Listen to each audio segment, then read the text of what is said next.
explorers. Welcome to the second episode of HR World. Today we have with us Himanshu Manchanda, Deputy General Manager, Weisstechnik India. Thank you so much, sir, for taking some time to be with us and be a part of this podcast. We will start with the first question. Joy. So we have segmented into three parts. First segment would be to basic understanding to how did you get into HR. Then we'll start off with Gen Z. How do you know Gen Z? How do you manage Gen Z? And then some rapid fire and some word of advice. It would be towards the end of it. So first question, Anjal. First question is, choose the following to describe your HR journey so far. I would give you the options. It was a roller coaster. It was vanilla, like basic, or मुझे घर जाना है. You have to choose one and just explain why did you choose that. Well, if you ask me, it'll be a mix of everything. But if I have to choose one, I would say roller coaster because it has been definitely one hell of a journey, starting from back in 2011 after MBA, where we really didn't had any idea of what to do and how to do. But yes, eventually, learning every day is the key, and I think that's where we have landed here. Yeah, I think HR in general is a whole roller coaster ride. Yeah, I mean, of course, because it's just so vast, it's so wide. I think there are a lot of things that you have to do being into HR. So yeah. Could you please tell a little bit more about how long it has been and where did you start? Yeah, sure. So I started my journey in 2011, and I have been with almost 4 organizations yet. This is my 5th organization. I worked for companies like HCL, IGT, and currently associated with Weisstechnik India Private Limited. It's German headquartered. We are into environmental simulation. It's just how you test a product into environmentally.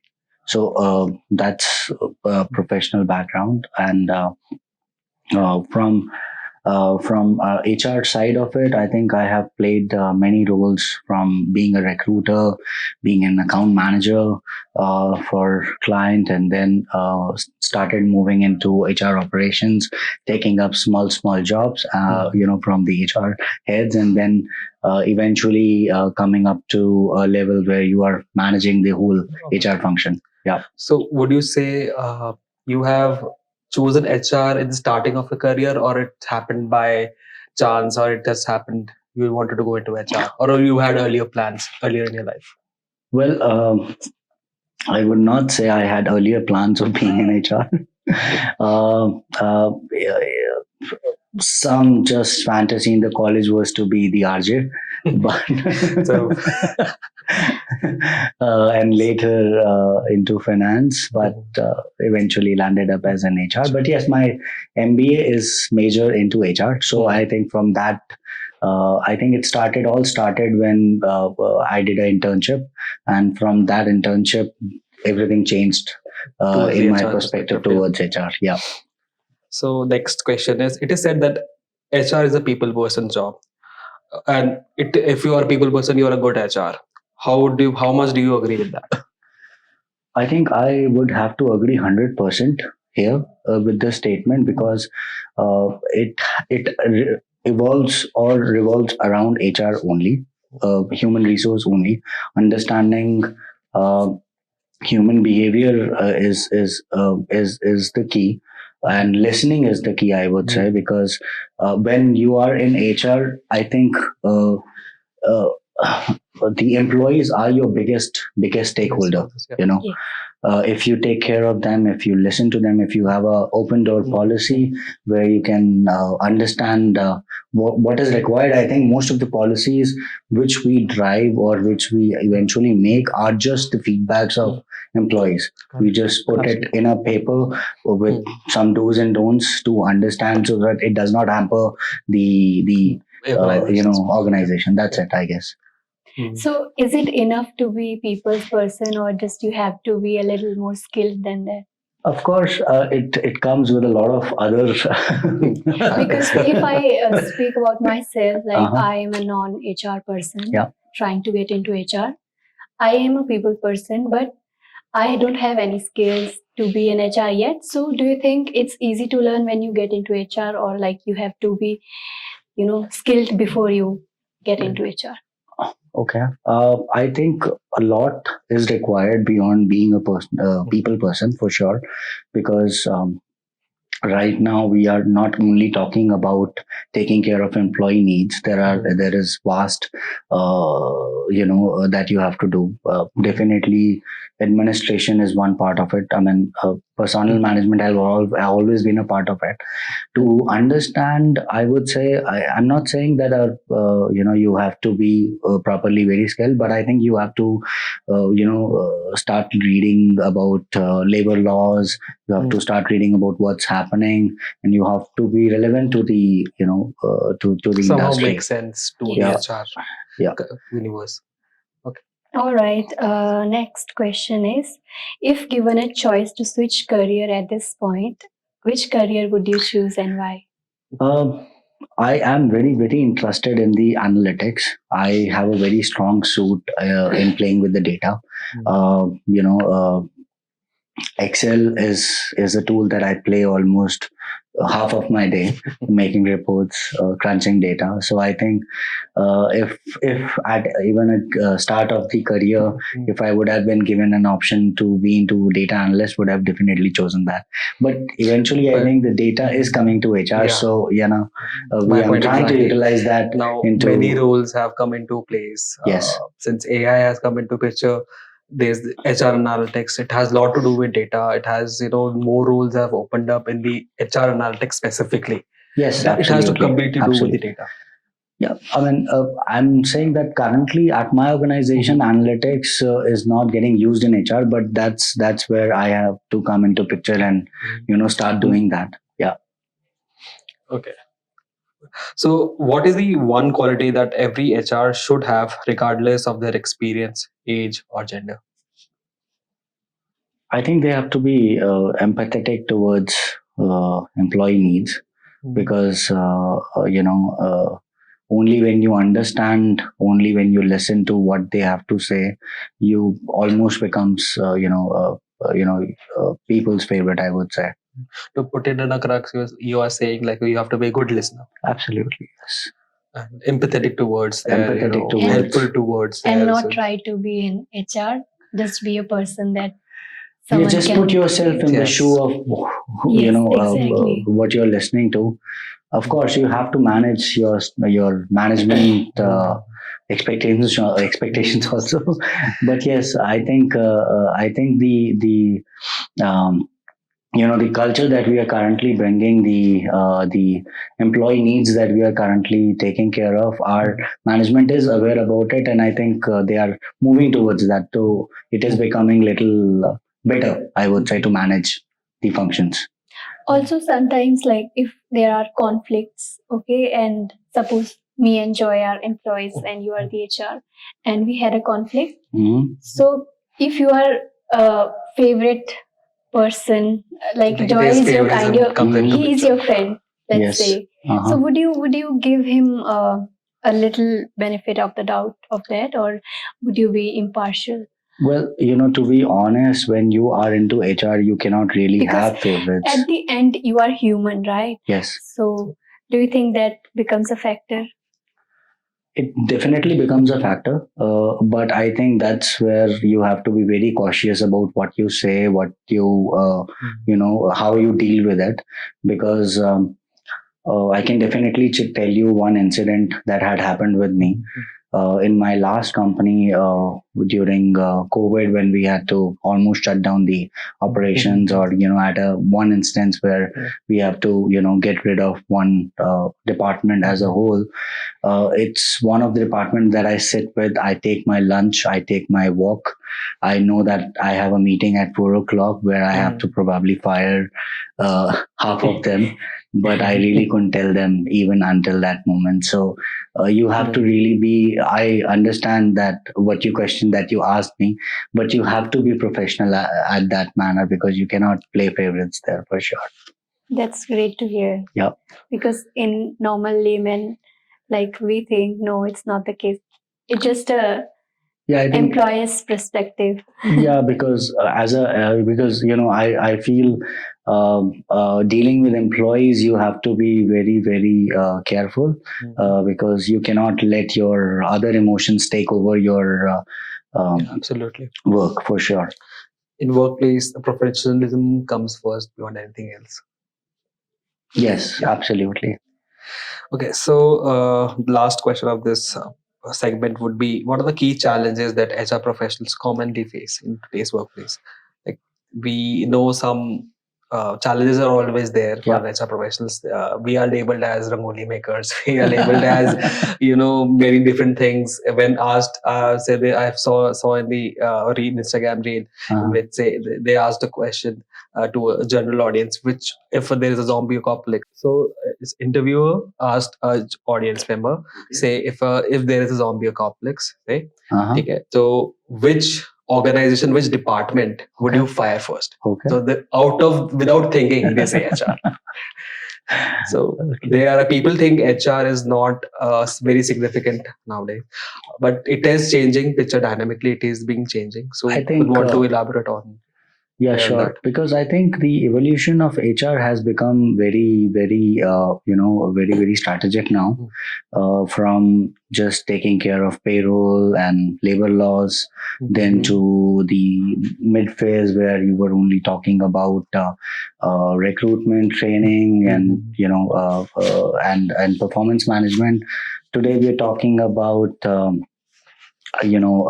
strategy, how HR can contribute towards the company goal, mission and vision. And it's a very live example that I'd like to quote to you is that from last, I think, couple of years, whenever there's a new company goal, all departments are being called out at the headquarters, and they're being told to direct the action towards that goal. And in a very recent years, we have seen one of that department is now the HR. So very recently, my company organized a global HR conference where all the HRs of respective countries went to Germany, and we worked on the current company's goal, and we as an HR decided what actions or what are the actions for the next 4 quarters for us to derive that change, derive that. So the goal was to have the global market success, and that's where HR plays a very wide role. Yeah. So we'll start off with the next segment of this podcast. So this is a take on Gen Z. So I would want to, really have to think about Gen Z. And so what's your take on the work-life blend that for Gen Zs? How can it jive with the traditional 9 to 5? How can it be mixed with the 9 to 5? Well, I guess Gen Z is definitely a very new topic. Because they have. They really know what they want. That's the good part, I would say, because they exactly know what they want. However, millennials, on the other hand, are very, I would say, Traditional. I would not say traditional. I would say more adapted towards what's happening around you. But Gen Z would like to have everything as per their own terms. And I think it's not a bad idea for sure. Questioning your answer to 9 to 5, I think even in my organization, we have started flexible timings, even though we are from mechanical industry. But for the departments where we could do, we have we have opted out. We have opted in for the flexible timings. So it's really the normal general common practice in HR to have flexible timings and not be bound to 9 to 5. So what is your, in opinion, would you say work life say remote working would be more, they would prefer remote working since the start of the COVID era, right? So we are like, we got very relaxed, like we'll sleep and then 9 o'clock will open and then start working. And so we are very used to now. And since it has, in the 2 years, a lot of Gen Z has entered into a market. So they want more flexibility, so that they want remote working. They do not want to come whole 5 days of the week. They want to come just 1 day or 2 days maximum. So I think does organizations need to come up with those plans? Some organization does have, and I Definitely, think yeah. more are like contemplating whether it is the right move for them to go with this or not. What would be your take on it? Well, I guess it's not that a bad idea. I think it gives you more flexibility towards the time that you can spend your family, the time that you want to improve yourself, the time that you want to hang out with your friends. So I think why do we have to restrict our social life to Saturday, Sunday? So we can have social life on Monday to Friday. That's the motto.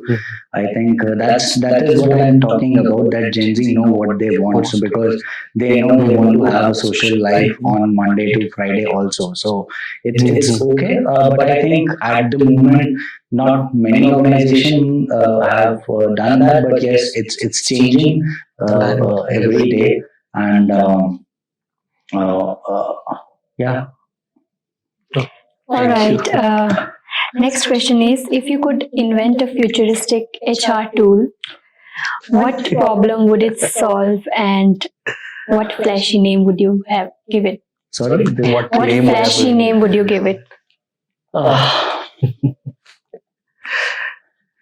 Well, I think we have a lot of current tools that are helping HR today.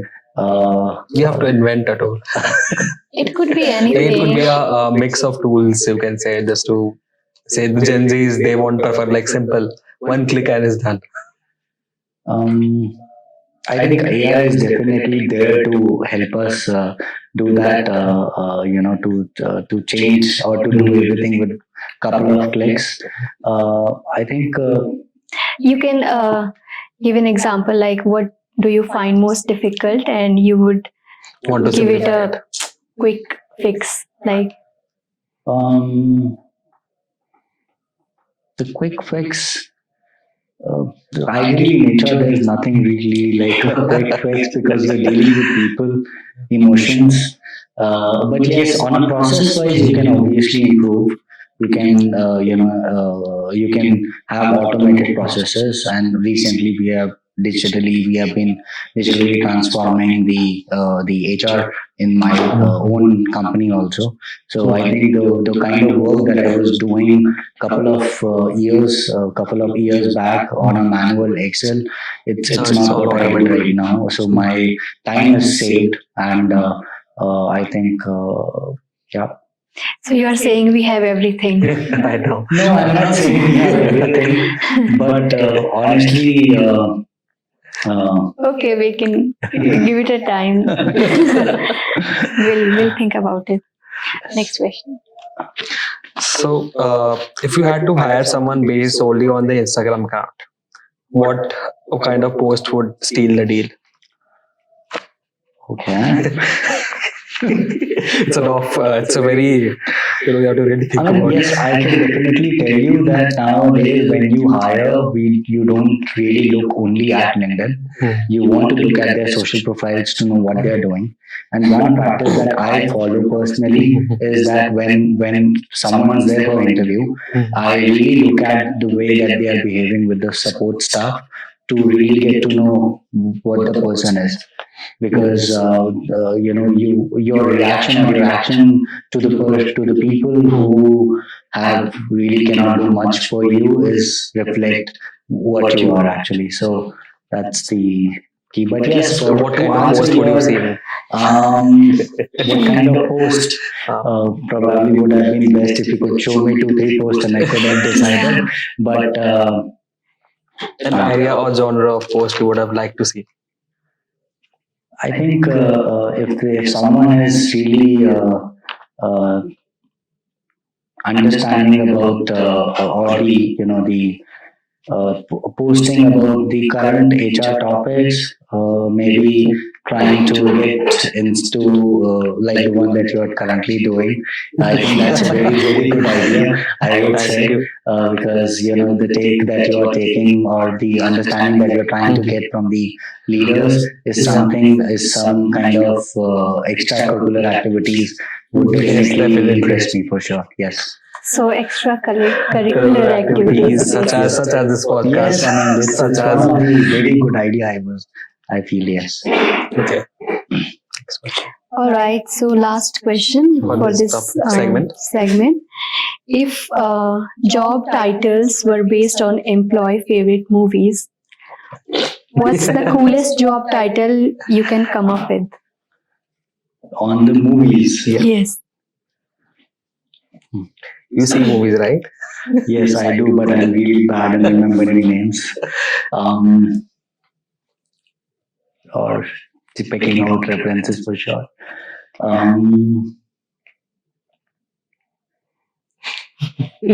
Tough one for sure. You take your time. We have time.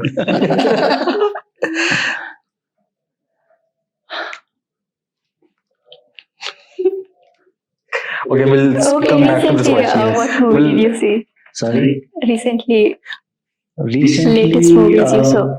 I watched OMG 2, and just before that, I Netflixed Heart of Stone. Heart of Stone. Yeah. Yeah.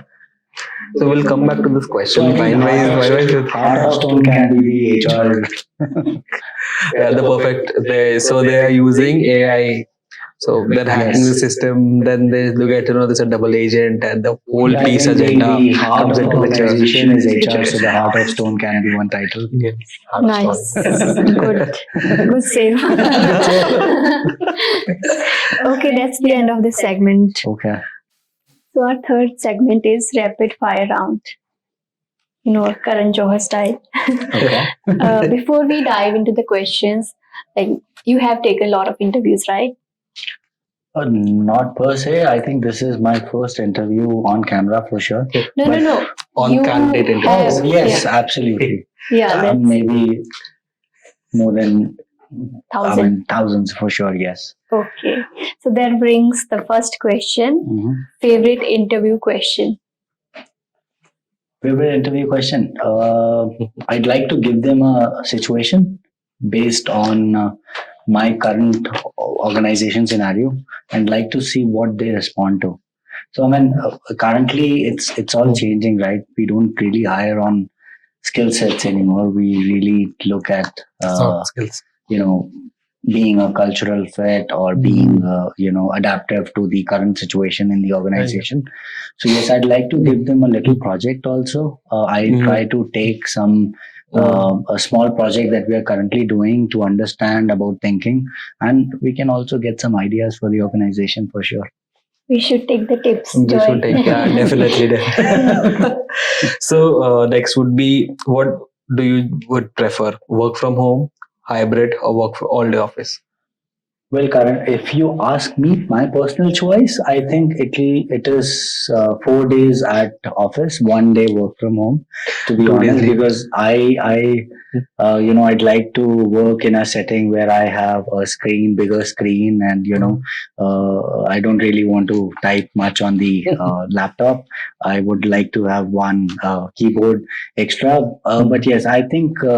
With my kind of organization, the things are very concluded fast. If you are in office of non official meetings per se, but yes, I think 1 day or 1 or 2 day as a work from home is definitely nice to have. And we are currently in a position where we are implementing that change in the organization. Yes, that good. All right. Though you have answered this question before, which is more important, technical skills or behavioral skills? If I am hiring for my own department, I'd like to take someone who is more culturally fit, or more I would say on the soft skills are nice than being on the skill set or If he's knows. a little weak or he or she is a little weak on the technical On the side, technical but side, on the soft understanding, skills, on the confidence, topics, it's fine because We one can. can learn. one can learn. Willingness Willingness to learn yes, should be willingness the to learn is the most key. Mhm. I think that's the change that we have to see across other departments. That's Yes, what I've been counseling my sales heads and service heads, that you try to take people based on behavior, not based on skill sets. Yes, skills are important, but yeah, That's good to hear because yeah. we are learners like as well. we can be a little technically lagging, but if we think we are culturally fit But and the good part is when you do not, because you've been feeding the same information, right? And I'm also being, for 12 years, I have worked in a certain manner. Only if we have new blood in the system, we will not get new ideas. So we need someone. We always fresher need ideas someone with with fresher ideas, fresher right? ideas on or a out of the box approach or a new perspective to look at things. So yes, Definitely. All right. Next question is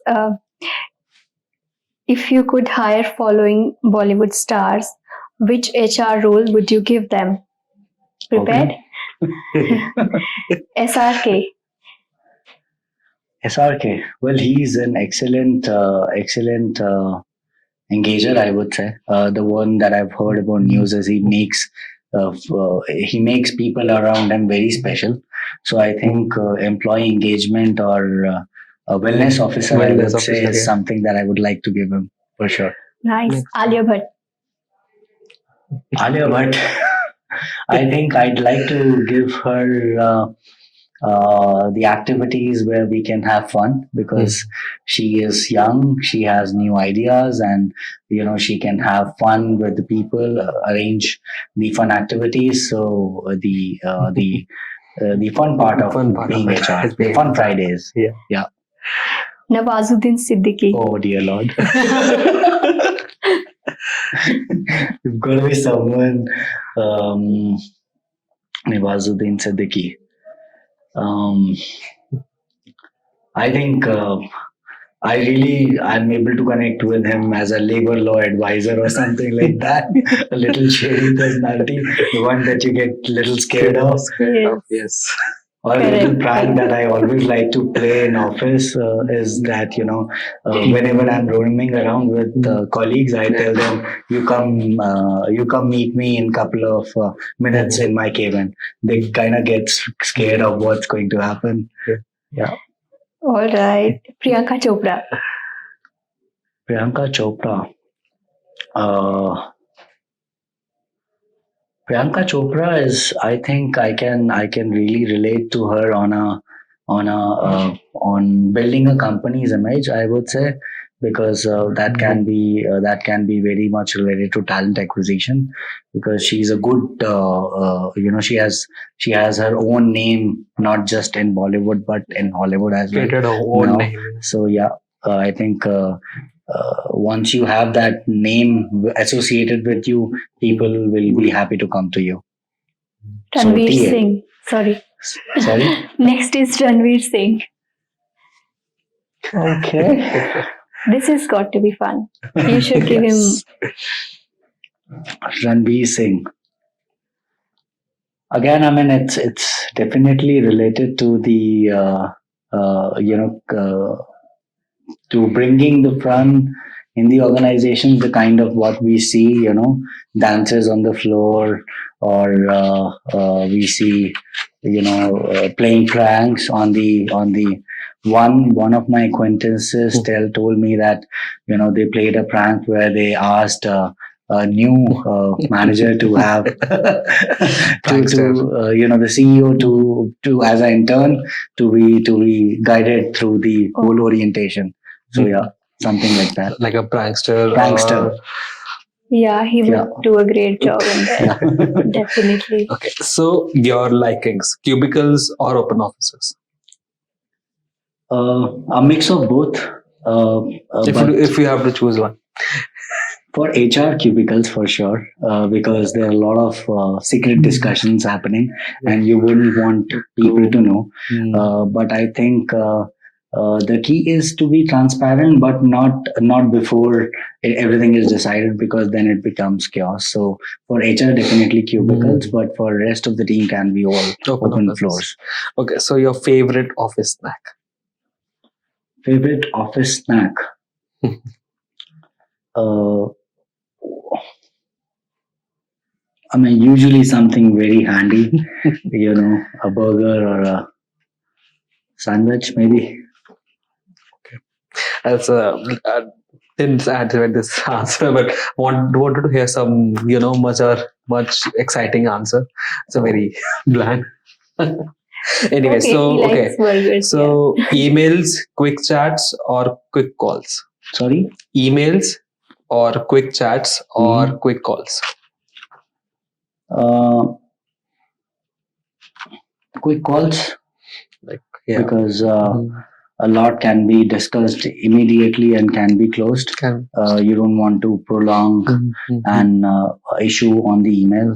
I think that's the approach that we currently use, so that things are concluded faster. Yeah. One word to describe performance reviews. Sorry? Performance reviews. One word to describe performance reviews. One word to describe performance review. One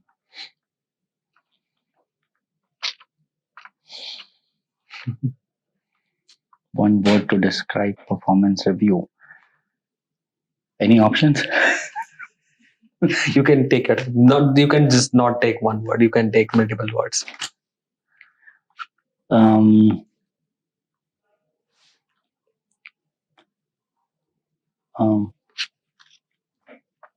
Is it progressive, year by year, or traditional approach, or how do you get to go to performance? Performance reviews, I think that they are improving. They were very traditional because it was getting done only once a year, but now we are changing it to quarterly. I have heard of 6 months. There quarterly, 6 6 months months reviews, quarterly, and giving the feedback at every interval. So, sorry, cannot give you one word. No, actually, the phone was ringing. Sorry, It's I okay. was distracted. Okay, so we have come to this conclusion. So we'll drift off topic now. We'll ask you something. You generally ask to the candidates who you interview, Because we have been the other side of things. So we want to know what would be the right answer when when the questions get asked to us. Say generally a very basic question to understand a candidate would be, tell us about yourself. So what do you think we should involve, or we should say your tips and advice on that, or how would you choose to answer on this? Well, I guess there's no correct formula to answer that, but I think mix of 2-3 options on understanding about your, telling about your education backgrounds, the projects that you've been into. No, we'll start with the interview now. You are the candidate. Okay. We are the HR. Okay. Role reversal. Yeah. Okay. So am I getting hired? You mind? We'll ask the question. Okay, tell us something about yourself. Okay. So as you already know, my name is Himanshu Manchanda. I come from, I'm a Delhi height, and I have about 12 years of experience into HR. Worked for more than 4 firms for now, and have been tasting industries, different industries, IT or ITES, travel, or even mechanical now. So that's my forte is to bring the is to set up the HR functions. That's what I've done in my last organization and even in this current one. So we're building the HR from the scratch, making all the policies, making it easy for the organization and for the employees, working on employee experiences, and digital transformation is one of my major Mhm. forte that I have brought in the last company and also in the current company. Because now we do not really want to use papers or create HR files, or even for the performance reviews or for the lot of other administrative activities like um, booking reimbursements and those. So you have to cut that issues in a manner where they don't it becomes very easy for you to manage. So yeah, that's what I bring to the table. And I also have a very good knowledge on the labor laws. So, drafting policies or drafting or even employee agreements or vendor agreements or stuff related to that. And I have been also a part of HR audit from couple of years now, and I can definitely tell you that from the time that I've taken over, there is hardly any point which is being raised by auditors. So that's also one of the my major forte. So yes, that's what I want to tell you about. It's a Interesting. Okay. Nice. You can ask. What's the difficult situation HRs do face in the workplace, and how do you plan to change it? What do you bring? Like we have already discussed about what things you bring into the table and your experience in HR. So what makes you the best? What makes you the ideal candidate for our organization, for our podcast?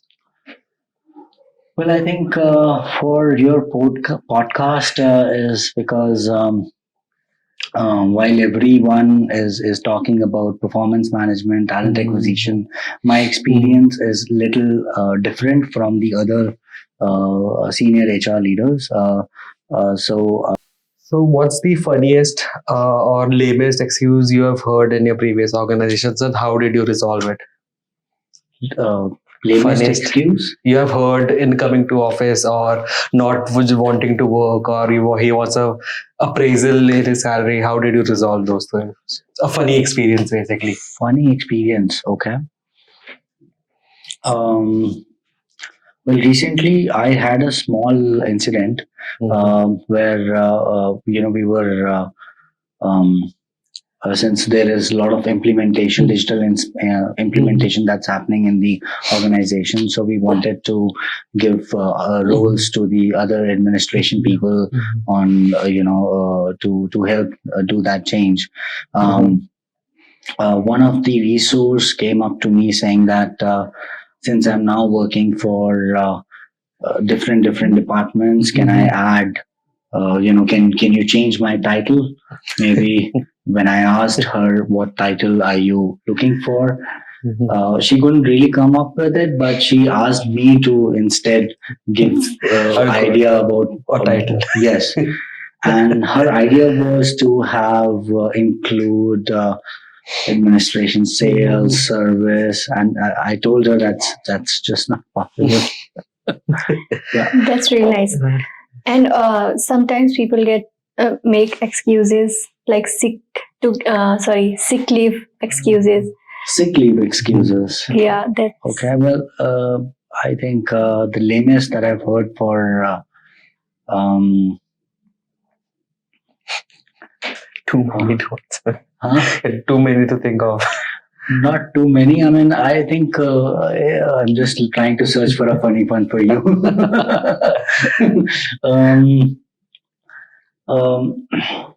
I mean, it depends upon different individuals, but they are lamest. In terms of baby couldn't sleep, I couldn't sleep, so I cannot come. I'm not getting my flat tire definitely is one of the reasons. But then people are coming up with other excuses like sorry. It's okay. Okay, no worries. So we'll try to wrap it up. And so to end this podcast, we would want you to know a word of advice you would give to the people who are just transiting into HR, people who come with different experiences, people who like they have taken a much career gap, they want to transition to HR. What piece of advice would you give to them? Well, I think one advice that I can definitely give you is that that you can probably take up a short term realistic HR course and get into HR. And HR analytics is definitely booming up. It's at a very initial stage right now, so you can definitely get into that if someone wants to get into it. Of course, you would need some skill sets to get into that, and right now it's available at almost most of the platforms, which you can really do. And be do some extracurricular activities. I was saying, like, one of this podcast that we are talking about is one of the, I think, very good initiative that I see to be done. And if any